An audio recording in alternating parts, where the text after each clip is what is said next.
This channel does not promote any violence, harmful, or illegal activities. All content provided by this channel is meant for an educational and information purpose only. আসানসোলে ভাষা সন্ত্রাসের শিকার এক বাঙালি ব্যবসায়ী। Online লেনদেনের ভাষায় হিন্দি না হয় ব্যবসায়ীকে মারধর হিন্দিভাষী দুষ্কৃতীদের।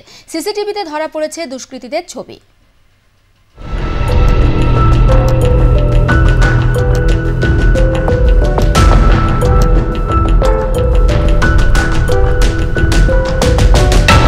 ভাষা সন্ত্রাসের শিকার হলেন আসানসোলের রূপনারায়ণপুরের এক ব্যবসায়ী। ভাষা নিয়ে তৈরি হয় বিবাদ। অনলাইন লেনদেনের বার্তা কেন বাংলায় বেজেছিল তারই খেসারত দিতে হলো এক বাঙালি দোকানদারকে। অভিযোগ, ওই দোকানদারকে বেধড়ক মারধর করে অবাঙালি 3 যুবক। 15ই ডিসেম্বর রাত 9:30 বাইকে চেপে 3 যুবক রূপনারায়ণপুর বাস স্ট্যান্ডে আসে। ব্যবসায়ী অরূপ মাঝির দোকানে সিগারেট কিনতে যায় তারা। সিগারেটের দাম অনলাইন লেনদেনের মাধ্যমে মিটিয়ে দেয়।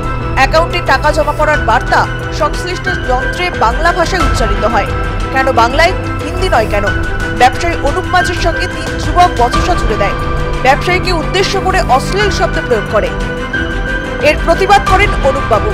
এরপর পাশের দোকানের কর্মীরা ছুটে গেলে ওই 3 যুবক বাইকে চেপে পালিয়ে যায়। অরূপবাবু দোকান বন্ধ করে বাড়ি যাচ্ছিলেন। ওই 3 যুবক ফের বাইকে চেপে আসে। বাইক থেকে নেমে অরূপবাবুর উপর হামলা চালায় 3 যুবক।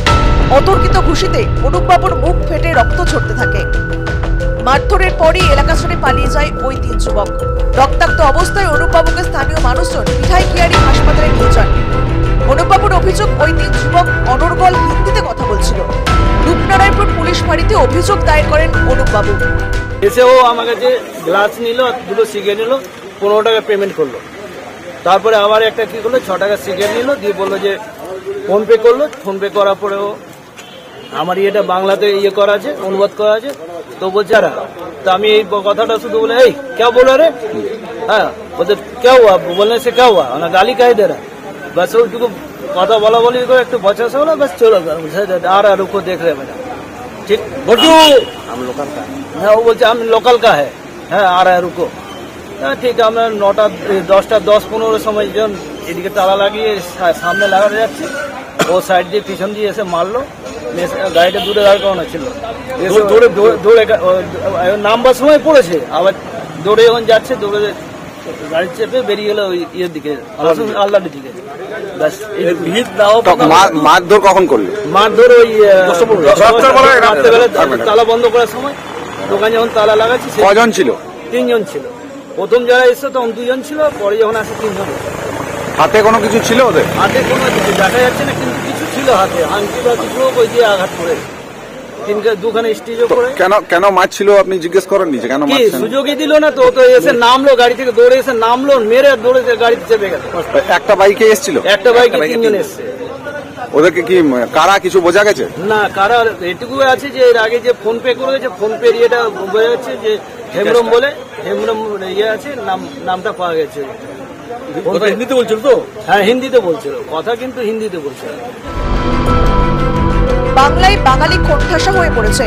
এই ঘটনায় অভিযুক্তদের দৃষ্টান্তমূলক শাস্তির দাবি চেয়ে সরব হয়েছে বাংলা পক্ষ। পশ্চিমবঙ্গে থাকতে গেলে নাকি হিন্দি ভাষায় কথা বলতে হবে। এই ঘটনা রূপনারায়ণপুরের ঘটনা। এক বাঙালি ব্যবসায়ীকে রাতের বেলায় 3 জন বহিরাগত হিন্দিভাষীরা তাকে মাটিতে ফেলে মেরেছে। তার কারণ কি? তার গুগল পেতে বাংলা ভাষা বেজে উঠেছিল বলে। চিন্তা করুন কত বড় সাহস! বাংলায় থেকে বাংলা ভাষায় কথা বলা যাবে না, তার জন্য বাঙালিকে আক্রান্ত হতে হচ্ছে। এই ঘটনা শুধু কালকের ঘটনা নয়, এর আগেও অনেক ঘটনা ঘটেছে। রূপনারায়ণপুরে একটা বাড়ি থেকে আসা কিছু বহিরাগত এক বৃদ্ধ মানুষকে বাংলা ভাষায় কথা বলেছে বলে মুখে বাজে বাজে ভাষায় তাকে গালিগালাজ করেছে। এই বাংলার সীমান্তবর্তী এলাকায় কুলটি, বারাবণী, রূপনারায়ণপুর, চিত্তরঞ্জন, বরাকর এলাকায় বাঙালি আজ কোণঠাসা হয়ে পড়েছে। বাংলা ভাষায় কথা বলে তার উপর মার পড়ছে, তাকে মাটিতে ফেলে তাকে মারছে। এর শাস্তি চাই, এর বিচার চাই। বাংলা পক্ষ থেকে পুরো রূপনারায়ণপুরে ব্যবসায়ী মহল থেকে আগামীকাল ওই 3 জনের জন্য এফআইআর করা হয়েছে। আমরা পুলিশ প্রশাসনকে জানাতে চাই, যারা এই দোষী করেছে তাদের উপযুক্ত শাস্তির ব্যবস্থা করুন। তাছাড়া আগামী দিনে আরও তীব্রতর আন্দোলন নামবে বাংলা পক্ষ। বাংলা ভাষার ওপর আক্রমণ এই নতুন নয়, অতীতেও এমন অনেক ঘটনাই ঘটেছে। তবে বাঙালি ঘরে বসে নেই, বাঙালি প্রতিবাদ করছে। ভাষা হোক বা মেট্রো স্টেশনে প্রকাশ্যে চুম্বন, বাংলা ভাষা ও প্রকাশ্য চুম্বনের পক্ষে বাঙালি সওয়াল করছে। আসানসোল থেকে ছোট রিপোর্ট আর